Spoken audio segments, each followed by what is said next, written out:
Bonjour à toutes, bonjour à tous, bienvenue dans l'émission comme toujours, dernière émission de l'année, une émission qui est toujours consacrée au savoir-faire vivant, au savoir-faire, au patrimoine vivant, au patrimoine immatériel, les savoir-faire d'hier et d'aujourd'hui. Et aujourd'hui, mesdames et messieurs, pour cette dernière émission, nous avons du bain sur la planche. Allez, tous à l'eau, avec notre invité Patrick Ricolo. En plein hiver, il nous invite à prendre le premier bain de l'année, histoire de donner l'élan pour les 365 jours restants. Trempette de la renommée ou étoile des nages, allez, qu'importe la musique. Cette émission, on prend la mer. Ta-ta-ta. C'est pas l'homme qui prend la mer, c'est la mer qui prend l'homme. Ta-ta-ta. Alors les brasseurs. La mer, elle m'a pris, je me souviens, un mardi. J'ai trop aimé Santiago. Patrick Ricolo, c'est notre invité, signe particulier, fou du Vaughan, brasseur papillon. Né sous le signe du poisson, Patrick Ricolo a les pieds sur mer, une araignée de mer dans le plafond, une voile au poumon, des balises sous les yeux, des phares aux paupières, des nœuds dans les cheveux, un grain de sable de folie dans la tête. Il est comme les bateaux qu'on voit dans la mer, barrés comme moi. Normal, la mer lui a mis le grappin dessus quand il était tout petit, né au champ de la Coque, sous le signe du zodiaque, ascendant poisson. Le petit Patrick en a tété de la Voie lactée, avalé des biberons d'eau de mer. L'eau, c'est son élément. Déjà, imaginez-le dans le ventre de sa maman. Le petit Patrick faisait la planche, crawlant des jours heureux. Minute, il y a papillon, il n'y a pas le feu au lac des Cygnes. Tiens, petite étoile des nages prenait son temps. Et puis, dès la sortie, petit tétard peinard devient homme grenouille. Il a plongé dans le grand bassin et a nagé là entre deux eaux. Enfin, entre clavicule et omoplate, enfin dans ces eaux-là. Dès lors, la passion ne va plus le lâcher. Enfant, il passe ses journées bouche bouée, assis sur le sable émouvant. Il mate l'océan et l'eau salée. Il a de l'eau salée d'ailleurs dans les veines. Elle s'infiltre sous sa peau par tous les pores. Je dois vous avouer, il souffre d'une drôle de maladie, l'osmose. Il prend l'eau de partout, il est fêlé et laisse passer la lumière. Bon, adolescent, autant le dire, en pleine apnée juvénile, ça ne s'arrange pas. Très mature pour son âge. C'est un peu une bête de sextant, il n'hésite pas à fumer de l'algue, à se shooter à l'iode. Sa came, c'est la mer. Il passe ses journées en piliers de bar et de gouvernail dans les débits de poissons. Et là, il cultive son secret. Ah oui, il fait de l'autospi, c'est-à-dire qu'il se confie à voile basse aux voiliers qui passent. C'est décidé, il l'avoue, il épouse la mer. La mer, elle l'attend, étendue, toute côte offerte. Elle l'attire en race compagne et lui dévoile ses formes arrondies. Elle le prend dans ses bras de mer, elle le ballotte, le bouscule, le tentacule, une histoire d'amour et d'eau salée. Et très vite, Patrick va décider de lui rendre visite tous les jours. Il va créer un collectif des sardines des 4 saisons, dans lequel, il faut le dire, il fait figure de star du showbiz, le Johnny Hallyzé des mers qui soulève les houles sentimentales et décroche l'algue de triomphe. Il faut les voir au premier jour de l'année se jeter à l'eau à quelques degrés. Belle folie. Alors, cher Patrick, grâce à vous, on fait un peu le plein d'extra pour oublier l'ordinaire, un peu d'éphémère, de rêves qui passent. Grâce à vous, la vie se fait comme l'océan, plus pacifique. Allez, cap sur le cœur, vogue le bonheur. Comment est venue cette idée de se jeter à l'eau dès le 1er janvier ? Quelle préparation spécifique, quelle vertu, et puis qu'est-ce donc que ce collectif des sardines des 4 saisons, quel délire, quel pari, voilà, autant de questions qu'on va poser à notre invité. Eh bien, Patrick, bienvenue. Bonjour. Bon, c'était un peu une intro en apnée. Hein. C'est impressionnant. Si ce n'est les nœuds dans les cheveux. Mais bon, ouais, c'est ça. Là, je me suis loupé. Jadis. En tout cas, bienvenue. On est très heureux pour cette dernière saison, cette dernière émission, pardon. Les saisons, j'en sais rien, mais dernière émission en tout cas, de vous avoir sur le plateau. Avant de commencer notre discussion, permettez-moi de vous présenter. Alors, comment dirais-je ? C'est nos deux petits baigneurs, oui. Nos deux corsaires des plateaux télé. J'ai nommé nos deux Jean-Pierre. Bonjour les Jean-Pierre. Bonjour. Bonjour Jérôme. Vous avez passé un bon Noël ? Ah oui, génial. On est sans toujours... excès Non, sans abus, bien sûr. Non, ça fait longtemps qu'on n'abuse plus, on profite. Mais on est toujours en apnée juvénile, on est jeune, oui, ça, c'est éternellement. Et alors, pour cette dernière émission, qu'est-ce que vous nous avez contacté ou concocté ? Décidément, les mots sont pas au rendez-vous. Non, c'est la dernière. Il y a peut-être des restes de réveillon. Ah, c'est possible. C'est possible. Je vais aller prendre un bon bain, vous allez voir. Ah ben, le sujet à l'heure actuelle, c'est la pleine saison des oranges. Autrefois, Noël, moi j'ai eu des oranges à Noël. Le Noël est passé maintenant, mais on avait souvent des oranges, des cadeaux simples et puis utiles. Et donc, on est en pleine saison des oranges, donc c'est le moment de faire de la confiture ou de la marmelade d'orange. Voilà, c'est une recette basique et facile d'un autre temps, et on a le plaisir de participer et de profiter de ce qu'on a fait. Très bien. Et puis Jean-Pierre Bertrand. Mais moi, à vrai dire, des enregistrements sur les bains du 1er de l'an, Ça fait plouf. auprès des personnes âgées, non. Mais par contre, les bains, contrairement à ce qu'on pense, c'était très rare. Avant les années 60, 50, les gens du pays se baignaient, mais justement, ce sera les deux sujets dont on va parler. Bien, on entendra ça dans un instant. Patrick Ricolo, alors, comment est venue cette idée folle de se jeter à l'eau un 1er janvier? Est-ce que ça fait longtemps? C'est quoi l'histoire de ce premier bain? L'histoire des bains du 1er janvier, c'est une histoire qui date de longtemps. Hein. Ça fait très très longtemps que j'ai l'habitude, moi, d'aller me mettre à l'eau le 1er janvier, parce que c'est une belle manière de commencer, de lancer une année. C'est vivifiant, j'imagine. Stimulant, rafraîchissant, et à la fois ça lance sur une très belle énergie, et rafraîchissant pas tant que ça, hein, faut pas croire, elle est pas si froide que ça, elle est fraîche, oui, on est d'accord, mais on est loin d'avoir des icebergs qui flottent autour de nous, autour de la dizaine de degrés. D'accord, donc par rapport à la température ambiante, la différence est... C'est plus simple de rentrer dans l'eau à ce moment-là qu'en plein été, quand il y a 40 degrés de différence entre l'air et l'eau. Ouais, c'est plus simple, peut-être. Dans ce sens-là, oui. Et alors, c'est une activité solitaire Alors, au départ, c'était solitaire, oui. Et puis en fait, l'idée s'est lancée, et le groupe des Sardines s'est lancé en 2012, après 2012. Parce qu'en 2012, le 1er janvier 2012, je prenais mon bain du 1er janvier, comme tous les ans, à Saint-Gilles, sur la grande plage, et tout seul. C'est vrai que c'est agréable d'avoir la plage pour soi tout seul aussi. Et pour le coup, je sais pas comment, c'est pas un pari, c'est quelque chose qui m'est venu en tête pendant le bain. Je me suis dit, tiens, ce serait un sacré défi de réussir à venir tous les jours pendant un an me baigner. Et ça a été un défi que je me suis tenu pendant toute l'année quasiment. Hein. Et l'idée, c'était, alors non seulement pour moi, mais aussi pour dire aux gens, mais venez tester le bain frais, le bain d'hiver, parce qu'il est vraiment bon pour la santé. L'idée, c'était qu'on a cet océan et cette plage en arrière-cour, et que parfois, certains n'y vont pas pendant 1 semaine, 2 semaines, 1 mois, sans aller mettre les pieds sur la plage alors qu'elle est là, et qu'elle est tellement bonne pour la santé. Et pour le coup, j'ai un petit peu communiqué, je me suis amusé avec ça. J'ai commencé avec les réseaux sociaux. D'accord, à prendre des photos, prendre des photos, les publier, raconter un petit peu le bain, et puis changer de tête un peu aussi. Donc j'avais un déguisement. Déguisement, c'est un grand mot, mais un accessoire différent tous les jours. Et ça a plu, en fait. C'était rigolo, c'était léger aussi, parce qu'effectivement, on vit dans un monde où l'actualité n'est pas souvent légère. Et un peu de fantaisie, ça fait du bien. Ouais. Et alors, effectivement, les gens se demandaient ce que c'était que cette grande princesse barbue qui arrivait pour se baigner en plein hiver, mais c'est pas grave. Ou skieur, enfin, il y a plein de... Et petit à petit, il y a des gens qui sont venus essayer, ce qui fait que à la fin de l'année 2012, donc ça a été les prémices, ce défi, et à la fin de l'année, on était 30 baigneurs pour le dernier bain de l'année. Ouais. Et puis le lendemain, donc le 1er janvier 2013, on était aussi une trentaine, mais pas les mêmes. Et ça a été la naissance du collectif, du groupe des Sardines, puisqu'on était à Saint-Gilles. Forcément, c'était les Sardines. Ouais. Mais par contre, les Sardines des 4 saisons. Puisque sinon, elles ne sont pas là toute l'année. Nous, on y est toute l'année. C'est ça, elles sont en boîte ou elles sont plus loin.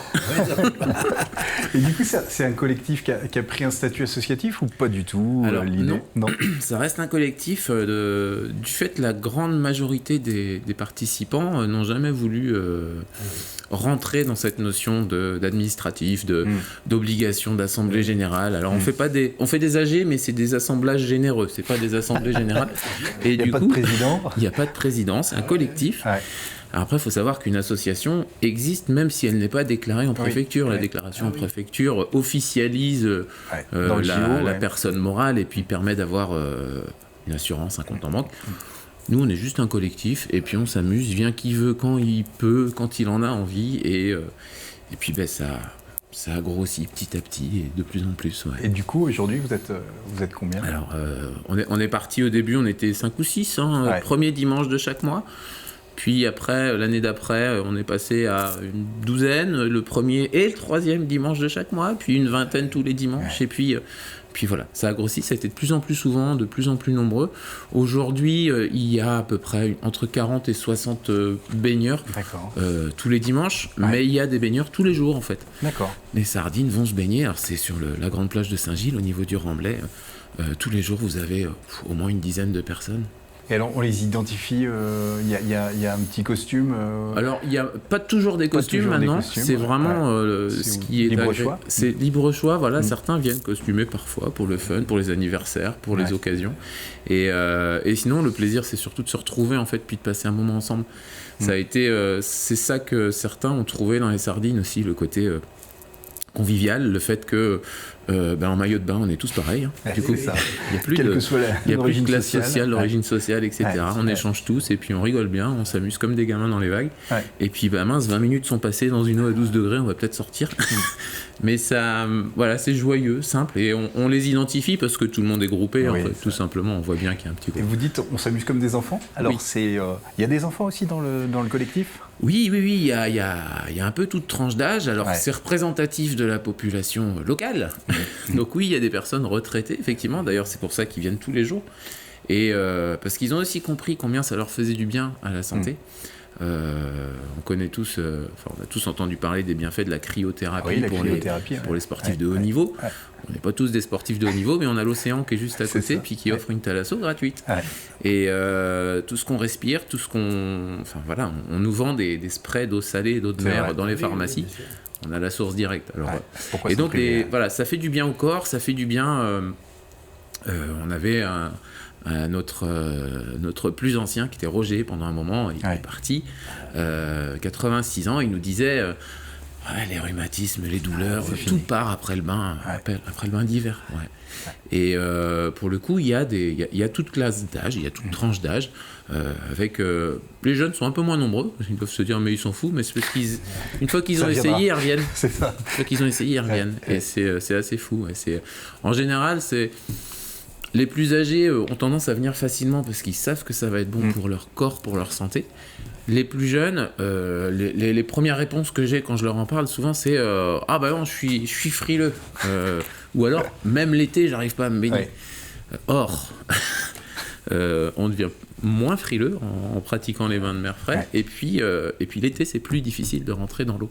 Et ça, c'est vraiment c'est mental. C'est l'idée d'être capable de rentrer dans l'eau. J'invite tout le monde à essayer de mettre les pieds dans l'eau en plein hiver, ne serait-ce que juste les pieds. Et vous vous rendrez compte que au mois de février, quand elle est la plus froide, on a atteint 6-7 degrés assez régulièrement. Ça veut dire que dehors, il fait 0 en fait. Et du coup, l'eau est plus chaude que l'air, relativement. Et du coup, le bain, il peut durer de façon variable selon les envies, Il n'y a pas vraiment de règle. Alors, parfois, certains disent, oui, il faut 1 minute par degré. En fait, c'est très variable selon comment vous vous sentez vous-même. Si vous êtes en forme, si vous êtes malade, si vous avez fait la fête la veille, si au contraire, vous avez envie d'en profiter, si vous avez envie de nager. C'est entre 10 et 20 minutes en général. Souvent, D'accord. On va marquer une petite pause. Il est comme les oranges, parfois givré. Il n'est pas de givreux, il est de fenouillé. C'est notre ami Jean-Pierre. Jean-Pierre, ça vient de loin. J'ai essayé de trouver une transition, le bain. On va passer à table. J'avais une vieille copine maraîchine qui allait se baigner tous les jours, Yvonne Pontoiseau, qui est morte à 90 ans, et c'était son bain sauveur. Elle était en pleine santé jusqu'à la fin. Petite anecdote, tu as connu, qui s'occupait de bises dures pendant tout un moment, Yvonne, etc. Enfin très bien connue. Bien enregistrée. Ah ben oui, elle était exceptionnelle. De vivacité, d'intelligence, d'humanité. Avec Madame Roche. Oui.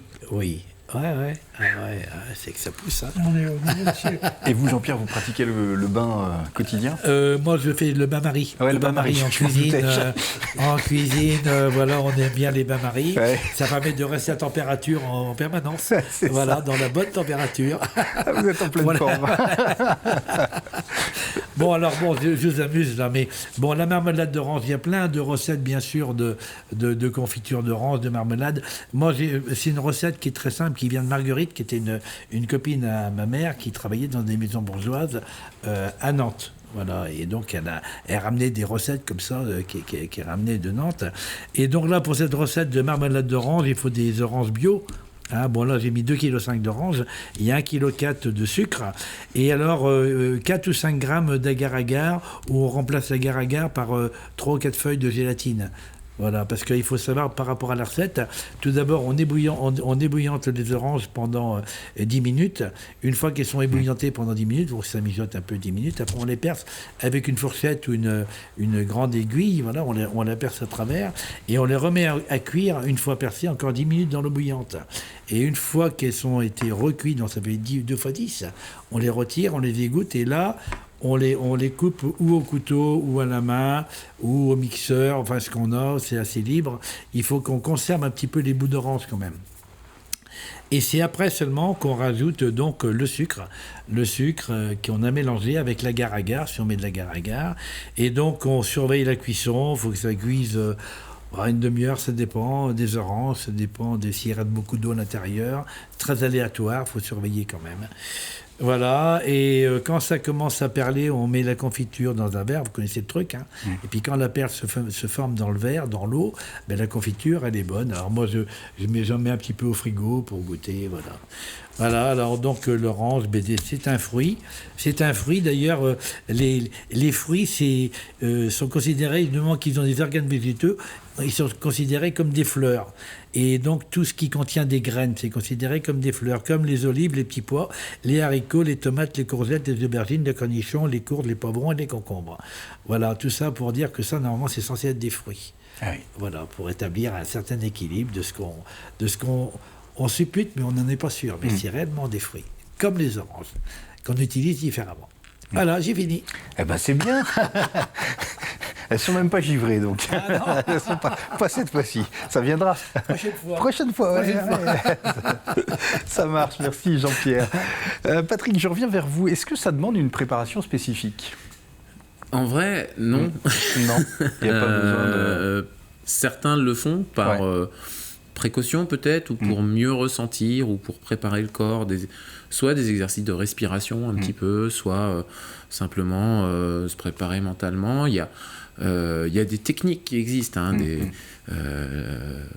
Wim Hof qui est assez connu, qui prône les bains froids avec des techniques de respiration particulières, donc ça apporterait des bienfaits, mais en soi la plupart ils vont comme ça. C'est juste la technique particulière, c'est d'être en groupe, de papoter, puis d'avancer dans l'eau. D'être dans l'instant. C'est ce qui se passe chez les sardines, en tout cas.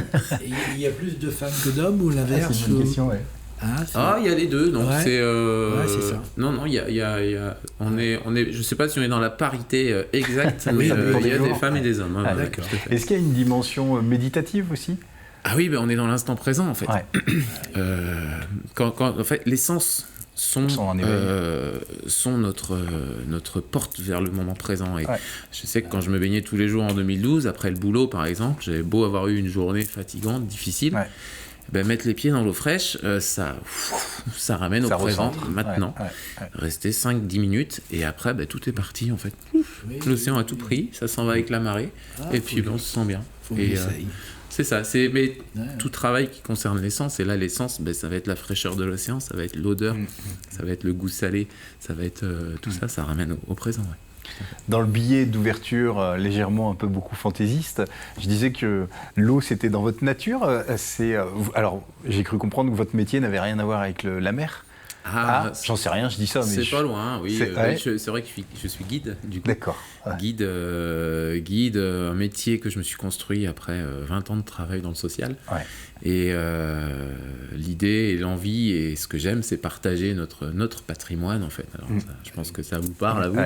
Patrimoine qui est naturel, qui est historique, puis qui est culturel. Et pour le coup, quand on parle de patrimoine naturel, oui, quand même, je présente assez régulièrement l'environnement de la dune, de la plage, donc de l'océan.